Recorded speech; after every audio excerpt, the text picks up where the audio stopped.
सध्या काँग्रेसचे नेते बाळासाहेब थोरात बोलतात, थेट जातोय. सांगलीचा जागेचा आग्रह आमचा आहेच आहे. बाळासाहेब थोरात बोलतात, परंतु यामध्ये शेवटी आमचे दिल्लीचे जी श्रेष्ठी आहेत ते सुद्धा भाग घेत आहेत, चर्चा करतायत. मला असं वाटतं की त्यामधून काही ना काही आज मार्ग आज आम्ही काढणार आहोत. काही ना काही निर्णय तर आज घ्यावाच लागणार आहे. उद्या गुढीपाडवा आहे आणि गुढीपाडव्याच्या मुहूर्तावर आम्हाला आघाडीसुद्धा एकत्र पद्धतीनं जाहीर करायची आहे. त्यामुळे ही चर्चा सध्या आज चालू आहे. आज अंतिम निर्णय होऊन जाईल. काल सुद्धा खरं संजय राऊत सांगलीमध्ये होते. त्यांची जी काही विधानं येतात त्याच्यावर असं वाटतं की महाविकास आघाडीच्या या युतीमध्ये एकूणच सगळं काही बिघाडी होते असं वाटतं दिसतंय. आघाडीची काही बिघाडी होणार नाही. समजून एकमेकाला घ्यावं लागेल. त्यांनी समजून घ्यावं अशीच आमची फक्त आग्रह आहे. त्यांनी समजून घेतलं पाहिजे. लोक भावना समजून घेतली पाहिजे. आमच्या कार्यकर्त्यांची भावना समजून घेतली पाहिजे. हीच आग्रह आमचा आहे. शेवटी निर्णय तर दिल्लीमध्ये आमचे श्रेष्ठी बसतील, स्वतः ते संवाद साधतील शिवसेनेबरोबर आणि शेवटी आज तो निर्णय आम्हाला करावा लागणार आहे. पण कुठेतरी संजय राऊतांचे असे आरोप जे आहेत तुमच्या नेत्यावरती करणं कितपत योग्य आहे? कुठेतरी आघाडीत बिघाडी करण्याच्या असं खरं म्हणजे काळजी त्यांनी घ्यावी ही अपेक्षा साहजिकपणे आमची आहे. की आघाडी आहेत, आपण एकत्र काम करायचं आहे.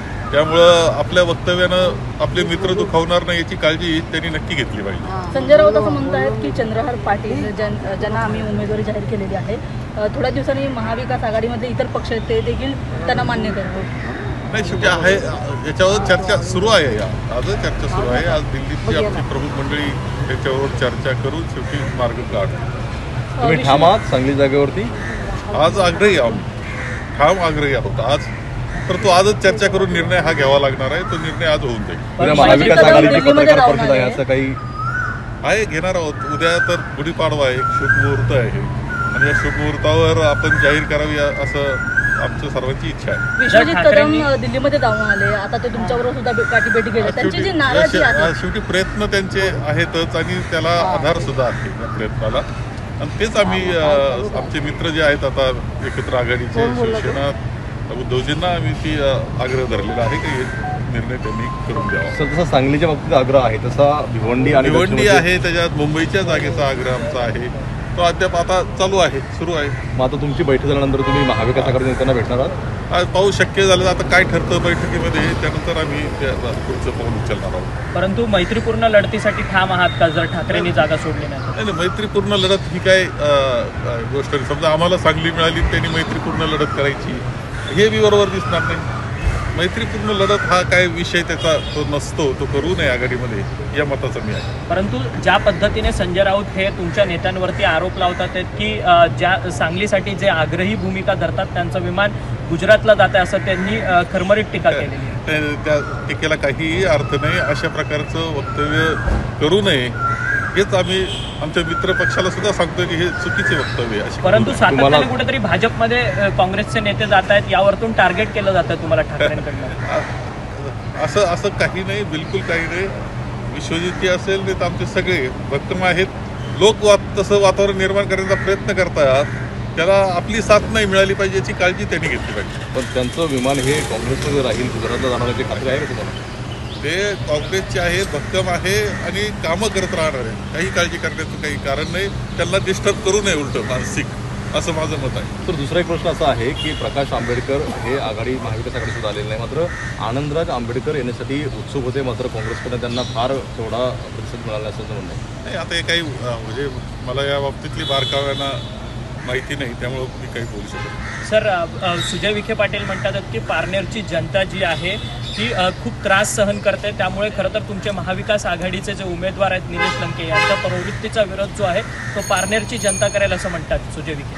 पारनेरचे जनता इतकी मोठी आघाडी देईल लंकेजींना, ती खरं सांगतो का मोठी आघाडी म्हणजे कदाचित लंके यांना ती आघाडी मिळेल ती 75,000च्या वरची असेल. पारनेरची जनता जी देईल ती तोडणं सुद्धा शक्य होणार नाही बाकी तालुक्यातून त्यांना, अशी परिस्थिती आहे. परंतु सुजय विखे एकीकडे दुसरीकडे सुजय विखे काल प्रचारादरम्यान म्हणतात की तुतारीचं नगरमध्ये डिपॉझिट जे आहे जप्त होणार म्हणून. आता जनता पाहते आहे. जनतेला हे सगळं जनता अत्यंत अनुकूल लंके यांना झालेली आहे, तुतारीला झालेली आहे. आम्ही त्यांच्या बरोबर आहोत आणि फक्त आता निकालाची वाट पहा.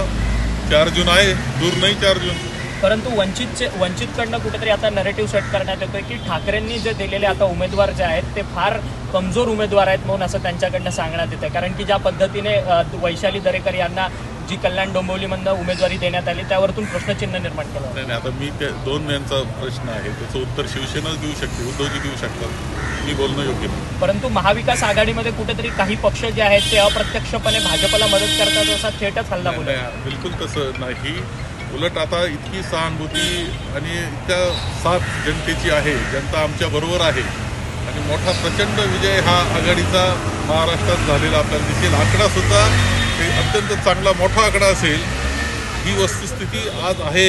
जनता पूर्णपणे आघाडीबरोबर आहे, आघाडीला मदत करणार आहे आणि आघाडीचे खासदार निवडून मोठ्या संख्येनं निवडून येणार आहे. तर विश्वजित कदमांची भेट घेतल्यानंतर बाळासाहेब थोरात बोलत होते. काही जागांसाठी अर्थातच आमचा आग्रह आहे आणि त्याबद्दल सकारात्मक चर्चा होईल अशी आशा त्यांनी व्यक्त केली आणि उद्याच्या पत्रकार परिषदेची माहिती सुद्धा त्यांच्याकडनं देण्यात आली. एबीपी माझा, उघडा डोळे बघा नीट.